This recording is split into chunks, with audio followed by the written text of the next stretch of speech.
आज Doubtnut app download करें। Doubtnut पर अपने सभी गणित, रसायन विज्ञान, भौतिक विज्ञान और जीव विज्ञान के डाउट्स का करो सफाया। बस प्रश्न की फोटो खींचो, एक ही प्रश्न को क्रॉप करो और तुरंत वीडियो सोल्यूशन पाओ। अभी डाउनलोड करें। हेलो दोस्तों, हमारा प्रश्न है अनुगमन वेग से आप क्या समझते हैं? सिद्ध कीजिए कि मुक्त इलेक्ट्रॉनों का अनुगमन वेग लगाए गए विद्युत क्षेत्र के अनुक्रमानुपाती होता है। ठीक है, तो देखिए अनुगमन वेग क्या होता है कि मान लो कि ये एक चालक है। ठीक है, तो ये चालक में क्या हो, मुक्त इलेक्ट्रॉन होंगे। ठीक है, और ये मुक्त इलेक्ट्रॉन की जो गति होगी वो क्या होगी, यादृच्छिक होगी, मतलब क्या होगी, रैंडम होगी। ठीक, तो ये चालक है। तो यहाँ पे क्या होता है कि अगर हम इस चालक में, ये क्या है कि अभी हमने बस चालक देखे तो इसमें क्या है, मुक्त इलेक्ट्रॉन है, लेकिन जब हम इस चालक के सिरों पे, ठीक है, मान लो ये क्या है, ए सिरा है और बी सिरा है, इस सिरे पे हम क्या कर दे, अगर हम विभवांतर बल आरोपित कर दे, या हम क्या कहते हैं कि अगर हम इस चालक को के सिरे को क्या कर दे, एक बैटरी से जोड़ दे, तो अब देखिए ये यहाँ पे क्या प्रभाव पड़ेगा इस गति पे। तो अब जो ये इलेक्ट्रॉन जो है, ठीक है, इसकी गति अब क्या होगी, यादृच्छिक नहीं रहेगी। ठीक है, अब किस प्रकार से होगा, तो जब जैसे ही हम क्या लगाते हैं, बैटरी लगाते हैं, मान लो वी वोल्ट की बैटरी लगाते हैं, और ये हमारा क्या है, धनात्मक, ये है ऋणात्मक टर्मिनल है। ठीक है, ए और बी सिरा हम मान ले रहे हैं। ठीक, तो यहाँ पे क्या होगा कि अब जो इलेक्ट्रॉन्स होंगे, ठीक है, उसकी जो गति होगी वो एक दूसरे से प्रेरित होकर के क्या होगी, एक दिशा की ओर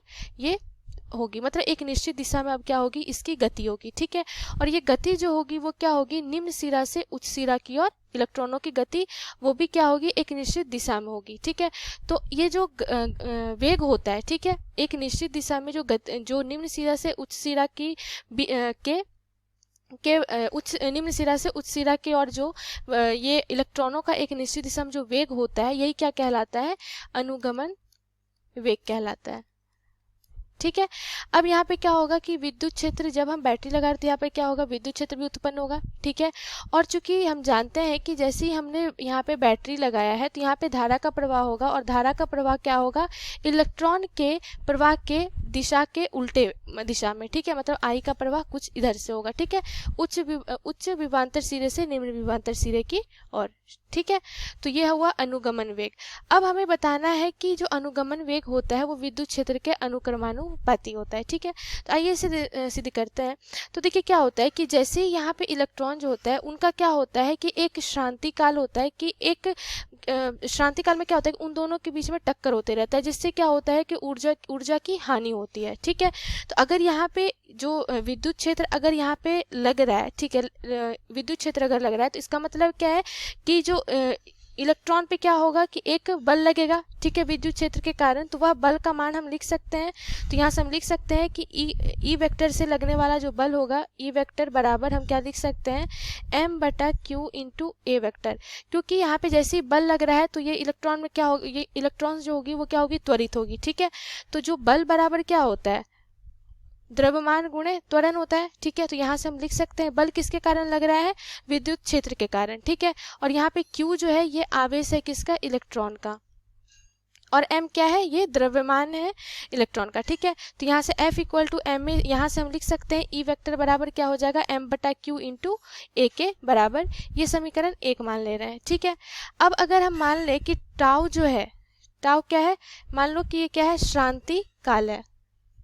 ठीक है, कि इतने समय अंतराल के बाद क्या हो रही, उनकी मतलब आपस में टक्कर हो रही है इलेक्ट्रॉनों के बीच में। तो यहाँ जो श्रांति काल है, श्रांति काल को हम क्या लिख सकते हैं, टाउ बराबर, या फिर इस तरह से हम लिख सकते हैं कि यहाँ से अगर हम त्वरण लिखें श्रांति काल के पद में, तो ए वेक्टर बराबर त्वरण बराबर हम क्या लिखते हैं, वी वेक्टर इंटू टाउ, जहाँ पे वी क्या होता है, ये है अनुगमन वेग का मान, कि किस अनुगमन वेग से इलेक्ट्रॉन की गति हो रही है। ठीक है, तो ये हो गया क्या, समीकरण 2। अब समीकरण 1 और 2 से जाते हैं। ठीक है, तो यहाँ पर ए का जो मान है ये हम यहाँ पे सब्स्टिट्यूट कर देते हैं। ठीक है, रख देते हैं। तो यहाँ से ई वेक्टर बराबर हमारे पास क्या आ जाएगा, m/q into tau into v d vector. ठीक है, ये क्या आ गया, ई और वी में रिलेशन। ठीक है, जो हमारा विद्युत क्षेत्र है और अनुगमन वेग में। तो देखिए यहाँ पर m और q जो रहेगा तो आवेश और जो द्रव्यमान है, ठीक है, ये क्या रहेंगे, नियत भी रहेगी। और समय अंतराल जो है टाउ, श्रांति काल, ये भी क्या होता है, एक निश्चित समय के बाद जो कॉलिजन होता है, ठीक है, तो ये भी नियत है। तो ये सारी चीजें अगर नियत है तो यहाँ से हम कह सकते हैं कि जो ई वेक्टर जो है, ठीक है, जो हमारा विद्युतीय क्षेत्र है वो क्या है, सीधा समानुपाती है किसके, vd के। ई वेक्टर क्या है, सीधा समानुपाती है किसके, अनुगमन वेग के। ठीक है, तो यहाँ से ये क्या होता है, सिद्ध होता है जो हमें प्रश्न में बोला जा रहा था। धन्यवाद। कक्षा 6 से 12वीं से लेकर नीट, IIT, JEE वो एडवांस के लेवल तक 1 करोड़ से ज्यादा छात्रों का भरोसा। आज ही डाउनलोड करें डाउटनेट ऐप या व्हाट्सएप करें अपने सारे डाउट्स 8400 400 400 पर।